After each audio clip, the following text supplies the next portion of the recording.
Vamos a comenzar entonces a compartir información sobre enfermedad celíaca.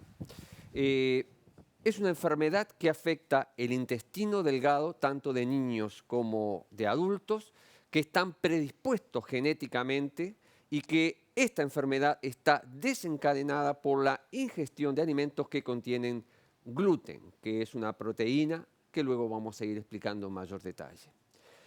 Esta proteína, llamada gluten, está presente en cereales, trigo, avena, cebada y centeno, y es la que al entrar en contacto con el cuerpo de la persona que tiene el trastorno genético, desarrolla una respuesta inmunitaria que afecta el intestino delgado.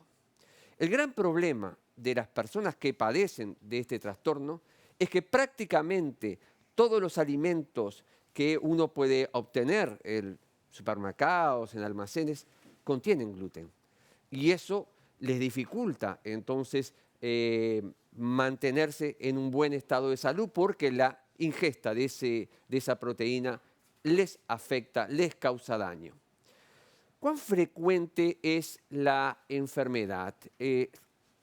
La enfermedad varía en las distintas partes del mundo, entre 1 de cada 100 personas a 1 de cada 300 personas, pero parecería que el problema fundamental es que lo que estamos viendo es la punta del iceberg. En todos lados habría una frecuencia igual, pero el problema es que los casos diagnosticados, que son escasos con respecto a la cantidad de personas enfermas, varía de país a país.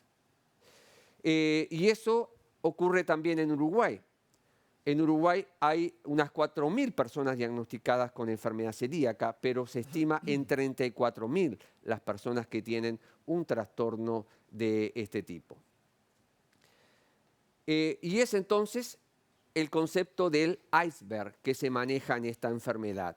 La enorme mayoría de las personas que la sufren no tienen un diagnóstico aún. Por lo tanto, están sufriendo los síntomas y los riesgos que trae esta enfermedad.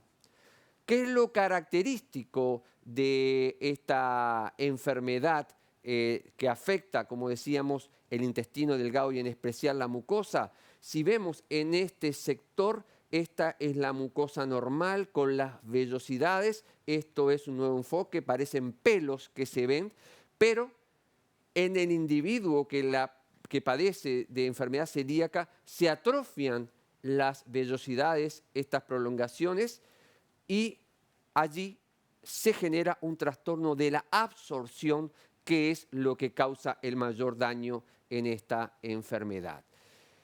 Hay distintas etapas, por lo tanto, y volviendo al ejemplo del iceberg, hay individuos que son susceptibles genéticamente y que podrían hacerse estudios en sangre para identificar si esos pacientes o esas personas son susceptibles de sufrir esa enfermedad. Luego viene una etapa en la cual la enfermedad celíaca está latente. Es decir, están las condicionantes, pero no tienen síntomas, no aparece la enfermedad. Puede aparecer ante determinadas circunstancias y después aparece una etapa en la cual está alterada la mucosa, pero el individuo aún no tiene síntomas. Lo que estamos viendo de individuos con síntomas solamente es la punta del iceberg. Es aquel grupo de personas que ya tienen años de alteración de la mucosa y de trastornos de la absorción. ¿Cuáles son los síntomas principales? Los síntomas principales son la diarrea, el cansancio y el adelgazamiento. Y puede haber otros síntomas secundarios como distensión abdominal y gases. Pero también hay síntomas extradigestivos que muchas veces predominan por encima de los digestivos, como anemia, presencia de hemorragias, calambres musculares.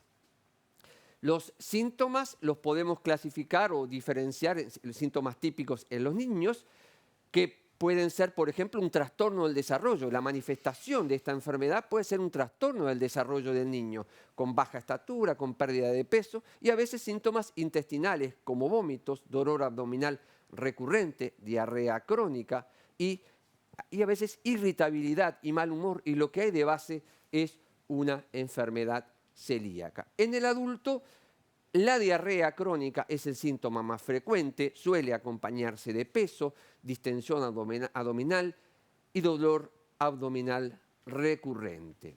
Hay enfermedades que se asocian frecuentemente a esta enfermedad, que como dijimos tiene una base genética y desencadena una reacción inmune, y hay enfermedades autoinmunes por depósito de anticuerpos circulantes que se les denomina las 3D: dermatitis herpetiforme, viene del herpes, diabetes mellitus insulino dependiente y un déficit selectivo de una inmunoglobulina A. Esas son las 3 enfermedades que suelen asociarse a, digamos, la enfermedad celíaca. El diagnóstico fundamentalmente está dado por la clínica, se pueden hacer estudios en sangre para identificar anticuerpos, pero uno de los elementos clave es mediante la biopsia de la primera parte del intestino delgado, por ejemplo el duodeno, sea por vía endoscópica o sea a través de una cápsula, para hacer una toma biópsica que identifica las alteraciones que mostramos anteriormente. El tratamiento del celíaco es muy simple, es no ingerir gluten durante el resto de su vida, pero ahí está el desafío. Es muy simple, pero el problema es cómo hago para no comer gluten cuando en muchos alimentos está presente esta proteína.